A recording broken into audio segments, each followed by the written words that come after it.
Jawab Petrus kepada mereka, bertobatlah dan hendaklah kamu masing-masing memberi dirimu dibaptis dalam nama Yesus Kristus untuk pengampunan dosamu, maka kamu akan menerima karunia Roh Kudus. Sebab bagi kamulah janji itu, dan bagi anak-anakmu, dan bagi orang yang masih jauh, yaitu sebanyak yang akan dipanggil oleh Tuhan Allah kita. Dan dengan banyak perkataan lain lagi, ia memberi suatu kesaksian yang sungguh-sungguh, dan ia mengencam dan menasihati mereka. Katanya, berilah dirimu diselamatkan dari angkatan yang jahat ini. Kenapa saya dan saudara perlu terima Roh Kudus?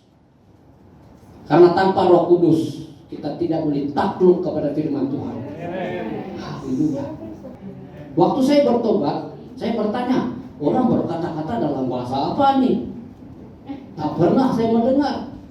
Tapi simpan dulu dalam hati, karena orang baru. Tapi dalam pikiran bergumul, ini apa nih, ajaran sesat apa nih? Tidak pernah. Dulu kan saya berdoa dulu. Begini saya berdoa, lepas itu saya pasang lilin, tak pernah coba begini. Ini ajaran apa ini? Saya mulai bingung, saudara. Karena dulu ada Alkitab, tapi simpan saja, tak pernah membaca. Simpan, ada tutup, simpan dekat sana. Saya dengan abang hari-hari sembahyang. Sembahyang apa? Kami pun tidak tahu. Karena sembahyang kami itu kita hafal, saudara. Apa kami di surga, dikuduskan namamu, datanglah kerajaanmu. Nah, begitu, saudara. Berulang-ulang, dan ada lagi sembahyang yang lain. Tapi saya bersyukur kepada Tuhan, karena walaupun demikian saya tidak mengenal, tapi saya pun telah dididik dari kecil untuk mengenal kitab suci sebenarnya. Tapi sayangnya saya tidak membaca Alkitab itu. Amin. Kita cuma ikut-ikutan saja. Jadi Kristen ikut-ikutan. Tapi saya sangat bersyukur. Macam mana Yesus tangkap saya? Saya tidak boleh lupakan itu. Dan apa yang saya sangat tidak boleh lupakan, waktu ibadah 1 tahun sudah kemudian, saya tidak terima Roh Kudus nih. Dalam otak, dalam hati saya bergumul. Saya sudah mulai macam-macam, saya pikir ini orang sesat nih, tak pernah. Tapi waktu yang sama saya membaca Alkitab, saudara. Walaupun saya berpikir demikian, tapi saya membaca Alkitab. Lepas itu saya menemukan ayat-ayat dalam Alkitab bahwa harus terima Roh Kudus.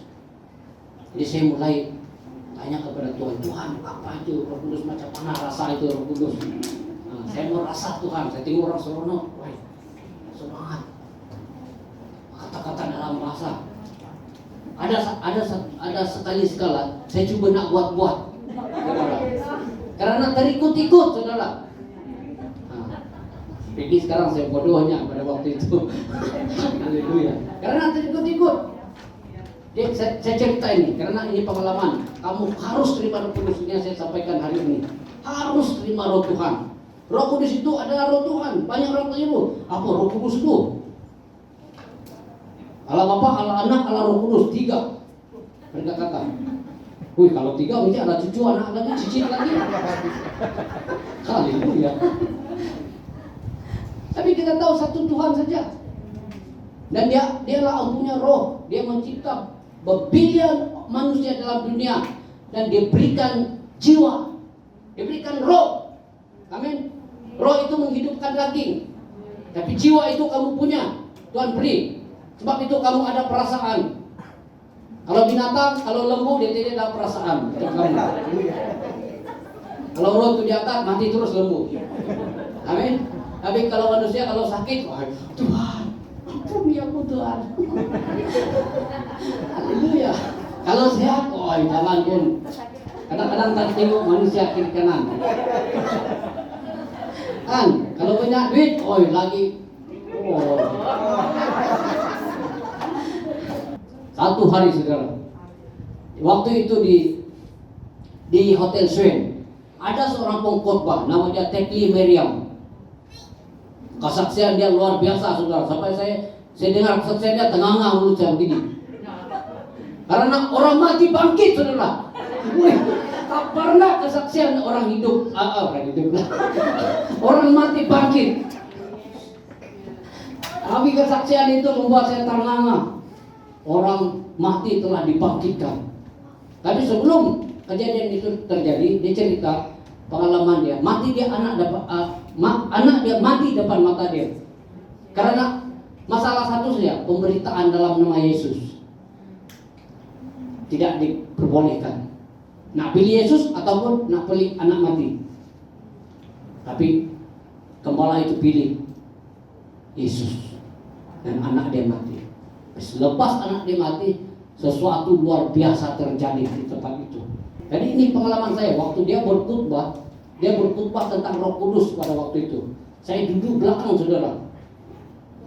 Dan taulah dia cakap Inggris kami tak paham saudara. Paham sikit-sikit tapi ada terjemahan. Dia duduk belakang, malu dan duduk depan. Jadi orang tahu kami nanti kalau berlutut nanti orang tahu ini banyak dosa nih. Pemikiran macam-macam. Waktu kita mula-mula tuh banyak pemikiran yang tak tahu apa-apa punya pikiran. Malu dan sebagainya. Takut dan sebagainya. Tadi waktu itu begitulah keadaan saya waktu itu. Tapi dalam hati saya itu timbul kerinduan. Hari ini pasti mau terima Roh Kudus. Hari ini pasti mau terima Roh Kudus. Kata ibu kanan, hari ini pasti mau terima Roh Kudus. Dia mulai berkhotbah tentang Roh Kudus. Dia punya khotbah tuh walaupun saya tak paham. Saya punya rambut macam berdiri. Ini khotbah luar biasa saudara. Khotbah berdiri rambut saya. Saya punya bulu roma pun berdiri. Ada satu kuasa mengalir dari tempat depan sampai ke belakang saudara. Dia suruh datang ke depan karena itu khotbah yang akhir. Saya pun dengan hati yang lega, ini kalilah. Saya butuh rindu dan haus 1 tahun saudara. Mungkin lebih, saya tak pasti sebab saya tidak menghitung harinya. Tapi saya agak-agak lebih kurang 1 tahun. Saya pun pergi ke hadapan dengan iman. Di depan. Tengok lagi kiri kanan. Mana tahu orang tengok saya malu. Ada perasaan malu. Sampai ke depan saudara kami berbaris. Ada India, ada Cina, ada Sabah, ada Sarawak. Ada lagi tak tahu orang siapa, kita tidak tahu, tengoklah. Tapi yang saya tahu ada warna coklat, ada warna hitam, ada warna putih. Kita berbaris di depan. Dan tiba-tiba saudara, dia dari sebelah sana, dia doa sebelah sana, tiba-tiba macam air terjun jatuh. Zap! Itu sangat luar biasa saudara. Saya pergi depan, saya kata haleluya, haleluya. Hati ini haus. Dan saya berkata dalam hati saya pasti terima Roh Kudus hari ini pasti. Saya angkat tangan saudara. Saya lupakan malu-malu dulu. Angkat tangan saudara. Haleluya, haleluya. Tiba-tiba macam air terjun. Ini apa nih? Saya rasa luar biasa. Macam air terjun jatuh atas kepala saya, dia mengalir saudara. Sampai dekat lidah, tegang lidah saya saudara. Apa nih? Saya terkejut. Saya coba kontrol. Tapi orang lain, sama juga. Apa terjadi? Gila apa nih? Gila apa nih? Tadi dia tiba turun ke hati. Bila dia turun hati saya, ada satu sungai sukacita yang tak pernah alami saudara. Kuasa Tuhan, karunia Tuhan itu luar biasa pada waktu itu. Jamaah saya berlutut saudara. Dengan berkata yang saya tidak paham, telinga saya mendengar saudara, saya berlutut. Macam mau nangis tapi macam mau ketawa saudara. Gembira, tak pernah saya rasakan gembira seperti itu. Terharu, tak pernah saya rasakan terharu seperti itu. Berkemuliaan kepada Yesus. Haleluya. Lepas kami terima Roh Kudus, keluar saja, tidak ada orang yang ajar, masuk ke Cina terus memberitakan Injil. Api itu 2 minggu kita berapi. Tak tahu firman Tuhan, tak tahu berkhotbah. Yang kami tahu, Tuhan itu baik, Tuhan itu berkuasa, Yesus namanya. Itu saja tahu mula-mula. Kami berdoa menyanyikan lagu pujian di rumah kami. Rumah yang buruk tuh tak usang macam nak terbalik dah rumah tu. Pertama kali kebaktian saudara, tiba-tiba orang kampung datang ke rumah kami. Bayangkan saudara, kuasa Tuhan dalam doa kami, dalam pujian kami, kuasa Tuhan itu mengalir ke kampung itu. Nama kampung itu bedak berendang saudara. Mereka datang ke rumah, ada yang berlutut menangis. Wah, menangis saudara. Hadirat Tuhan luar biasa pada waktu itu. Tanpa khutbah yang luar biasa saudara, tapi hadirat Tuhan hadir. Rumah itu penuh saudara. Sampai di luar, kami buka rumah itu, pecahkan di tengah-tengah itu. Kami mulai beribadah apa aja, bersyukur. Hadirat Tuhan, 2 minggu itu hadirat Tuhan di kampung itu. Kenapa Petrus berkata, bertobatlah, memberilah dirimu dibaptis dalam nama Yesus, dan kamu akan menerima karunia Roh Kudus. Karena Roh Kudus bila kamu menerima saudara, kamulah api itu keluar dari sini. Kamu akan beritakan kematian, pengkuburan, dan kebangkitan Yesus Kristus.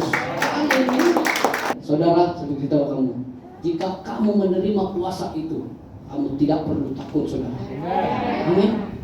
Inilah hari Pentakosta itu menjadi peringatan untuk kita hari ini, supaya kamu tidak harus takut. Kamu harus mengalami aliran kuasa Roh Kudus yang begitu luar biasa, sehingga kamu mengalir kepada keluarga kamu, mengalir kepada keluarga kamu saudara. Saya ingat kasih dia mati di atas kayu salib saudara, untuk kamu dan saya. Dia mengingat dosa kita, tetapi dia datang untuk membawa kamu, membelai kamu, mengasihi kamu.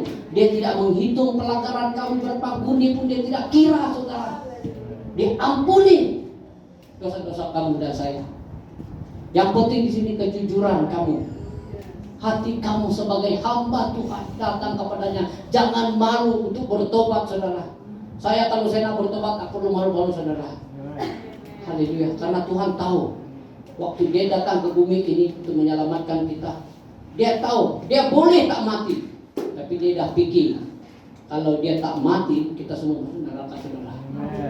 Neraka itu bukan tempat kita, bukan tujuan dia. Dia sudah sediakan tempat untuk kita, supaya kita tidak binasa tetapi diselamatkan saudara.